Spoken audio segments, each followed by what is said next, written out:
Cordwood, pau a pique, taipa de pilão, taipa leve, adobe, super adobe, qual técnica escolher? Como é que tu vai escolher a técnica que tu vai fazer na tua casa? A escolha da técnica depende de vários fatores. Um deles é que tipo de material você tem em abundância no seu lugar. O que tem ali de material que você poderia usar na bioconstrução? Quais são os materiais naturais que a gente pode usar para construir uma casa? Pedra, madeira, terra, bambu, palha, tem uma série de fibras vegetais que a gente pode usar para construir. Então você precisa olhar esse seu ambiente e ver o que ele oferece. A gente está num lugar agora com uma variedade grande de carvalhos e vários tipos de pinheiros, vários tipos de gimnospermas que oferecem excelentes madeiras para fazer construção. É por isso que é comum aqui o uso de madeira tanto no formato de tábuas como em toras. E se tu pega a madeira, como a Tati está falando, por exemplo, em vez de fazer tábua, tu pega e corta troncos de madeira no sentido da tora, e vai pegando esses tocos e tu vai empilhando ele com argamassa ou vai empilhando com barro, tu faz o cordwood, que é uma técnica muito interessante, barata, fácil de fazer, fácil de replicar, fácil tu ensinar a ter um pedreiro a te ajudar a fazer, porque ela tem uma lógica de construir como se fosse um tijolo, só que é um tronco. Tu vai pegar o tronco, vai sentar, sempre a gente faz um alicerce de pedra, tu vai colocar e tu pode tanto sentar ela com barro como sentar ela com cimento.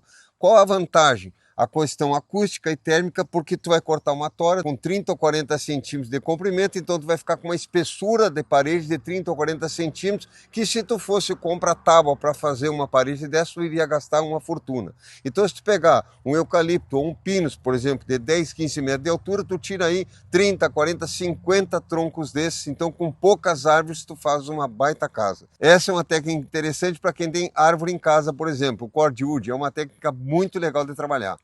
Se você não tiver madeira na sua área, é óbvio que você pode olhar no entorno e ver se você não pode comprar um mato em pé, cortar, beneficiar essa tora. E é claro que você também pode comprar o material. E para isso você também precisa fazer uma leitura e ver que tipo de coisa tem no seu ambiente sendo oferecida que vale o custo daquele material. E aí sim a gente vai escolher uma determinada técnica. A mesma coisa com a terra. Existe uma variedade enorme de solos com diferentes características e o solo que a gente precisa para fazer a casa precisa sempre ser testado, ele sempre precisa ser preparado. Existe uma umidade ideal para cada técnica. Quando a gente vai fazer uma taipa de pilão, por exemplo, tem uma umidade ótima nesse material. A mesma coisa com o super adobe. Quando a gente vai fazer adobe, ou seja, tijolos de terra, aí tem uma série de misturas que você pode fazer, diferentes, colocando diferentes materiais, colocando material orgânico, sem material orgânico, mas antes de mais nada, a gente precisa buscar no ambiente, conhecer o nosso solo para ver que tipo de terra a gente tem, para ver que tipo de mistura a gente vai fazer, ou que tipo de técnica a gente vai escolher. Como a Tati falou, existe uma diversidade de terra no país. Tem lugares que tu amassa a terra e tu já faz o adobe direto. Botou na forma, deixou para secar e o adobe está perfeito. Em outros lugares onde tem muita argila, tu vai ter que dar uma misturada com palha para ele não rachar. Nos lugares que tem muita areia, tu vai colocar um pouco mais de argila. Então, para cada tipo de terra que tu tem, vai ter que ter uma medida. Por isso que a gente tem que fazer um teste do material. Sempre a gente testa o material. Então, como a Tati estava falando, tu vai fazer uma leitura da tua paisagem, ver o que tu tem, vai fazer um teste com esses materiais que tu tem para ver que técnica tu vai adequar. Então, por exemplo, nós estávamos falando de terra e falamos de madeira. Se eu tenho madeira, mas eu não tenho toras, eu tenho galhos finos, eu posso fazer então o pau a pique. Aí eu vou juntar a palha, como ela estava falando, vou pegar uma terra, vou misturar com palha, vou fazer uma massa misturada terra com palha, vou fazer um gradil, que é o pau a pique, e vou colocar essa palha com terra nessa parede e eu vou fazer um pau a pique. O pau a pique é uma técnica muito antiga que tu vai encontrar no mundo inteiro. Nas construções do Brasil, nas construções históricas brasileiras, geralmente elas fazem parte do segundo piso, por ser uma técnica mais leve, e no piso de baixo se faz adobe ou geralmente taipa de pilão, que são formas com terra dentro compactada, com a umidade ótima, como a Tati falou. E o teste da umidade ótima é muito simples de fazer. Tu vai pegar a terra, vai amassar bem amassada, vai fazer, entre aspas, um croquete de terra, não vai comer. Aí tu vai partir ele ao meio. Se ele partir certinho onde tu partiu, é que a umidade está boa. Se ele esfarela, que está faltando água. E se tu tentou partir, ele se dobrou todo, que tu botou água demais. Então tu já sabe a medida como é. E aí tu esfrega uma mão na outra e a mão tem que limpar, não pode ficar embarrada. Se ficou embarrada, tem muita água.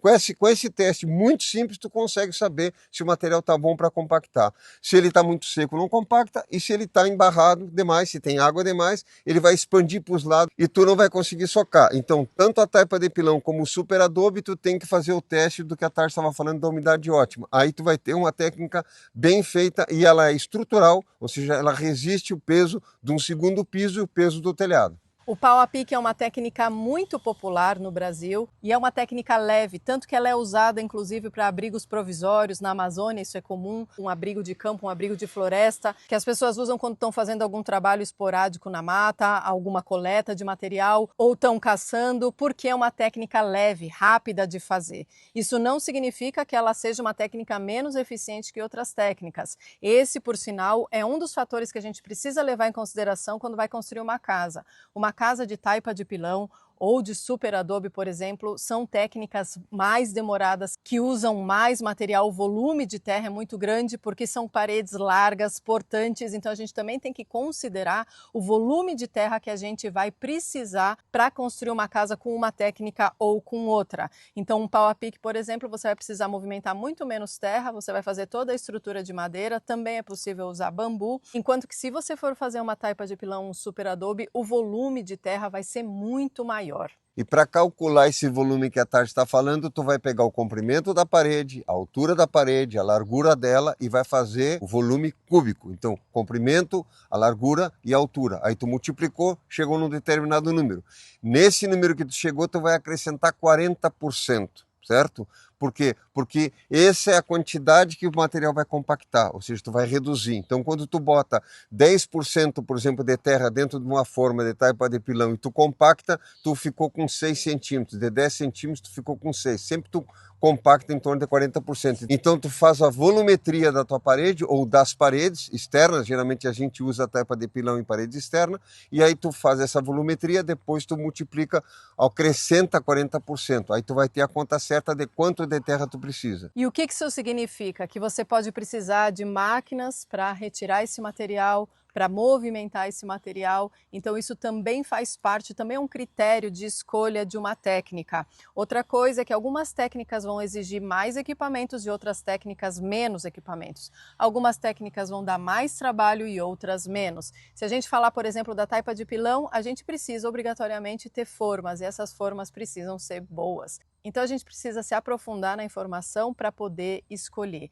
Todas as técnicas trazem benefícios, têm vantagens e uma comparada com a outra pode ter diferenças nesse sentido. O volume de material que você vai usar, a rapidez da construção, a energia que tu vai gastar para construir, a quantidade de materiais que tu vai usar ou de ferramentas que tu vai usar. Então tudo isso faz parte de um bom planejamento. Tu vai juntar os materiais que tu tem no terreno, ou seja, os recursos que tu tem no terreno, as ferramentas que tu tem, o clima é determinante também para saber que tipo de clima tu tem, se é um clima quente e frio, se é um clima só frio, se é úmido, enfim, tudo isso vai determinar que tipo de técnica tu vai fazer. Então, sempre a base toda, ou seja, tem informação sobre o lugar que tu tens, certo? Clima do lugar e informação com relação aos materiais que tu pode usar e as técnicas que tu pode fazer. É por isso que não existe a melhor técnica de forma isolada, mas existe a melhor técnica para cada lugar.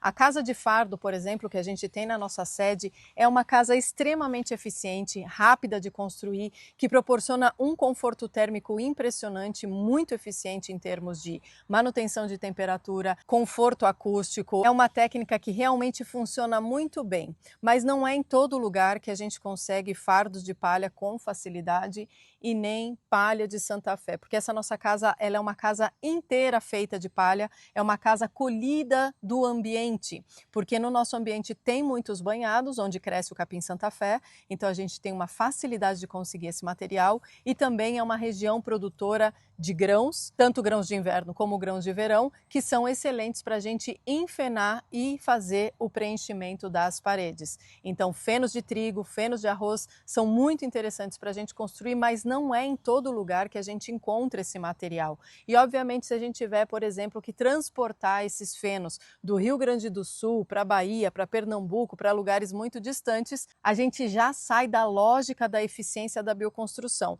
que tem a ver com tirar do ambiente onde a gente está os melhores materiais para construir e escolher as técnicas adequadas para cada material e para cada clima. E quando a gente faz um levantamento sobre tudo isso, os materiais, as técnicas, o bom projeto, aí tu vai chegar no resultado final de uma boa casa com baixa manutenção, alta rentabilidade do espaço, da energia e baixo consumo de energia. E com o tempo a casa ficar mais barata. Aqui, por exemplo, nos Estados Unidos, o pessoal tem um custo de manutenção da casa muito alta porque as casas estão com os ar-condicionado ligado permanentemente para não mofar, em função do projeto das casas, porque as casas entram luz demais no verão, ficam quentes e no inverno são frias. Então o ar-condicionado fica permanentemente ligado. Então com o tempo a casa fica cara. E é isso que a gente tem que entender.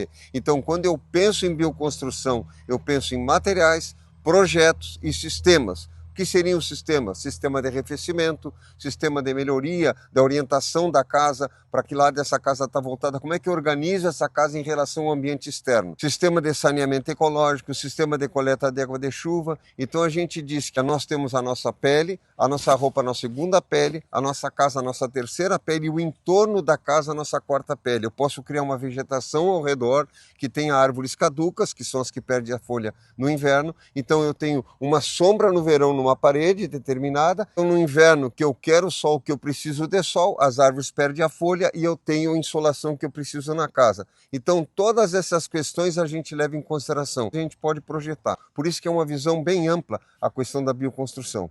E é importante lembrar que não é o material natural exclusivamente que define uma bioconstrução. Aqui mesmo a gente pode ver o uso da madeira, o uso de pedra, são materiais naturais. No entanto, o projeto da casa não tem nenhuma lógica de eficiência energética. Então não tem sistemas de circulação de ar usando o ar externo da casa, não tem sistemas de arrefecimento, ou seja, de manutenção da temperatura que não seja o ar condicionado, não existe nenhuma estratégia para regular termicamente a temperatura dessa casa, portanto é uma casa que gasta muita energia tanto no verão quanto no inverno. É uma casa que não tem uma lógica de controle da quantidade de luz que entra na casa, então apesar do uso dos materiais naturais, o projeto não trabalha a favor de uma casa realmente natural, realmente sustentável, que tenha um baixo custo de manutenção e que possa nos fornecer um ambiente verdadeiramente saudável. Então, quando a gente pensa em bioconstrução, pensa em materiais, projeto e sistemas. Não adianta eu ter um material bom se o projeto é ruim. Não adianta eu ter um projeto bom se o material que eu vou usar, se o recurso que eu vou usar não é bom.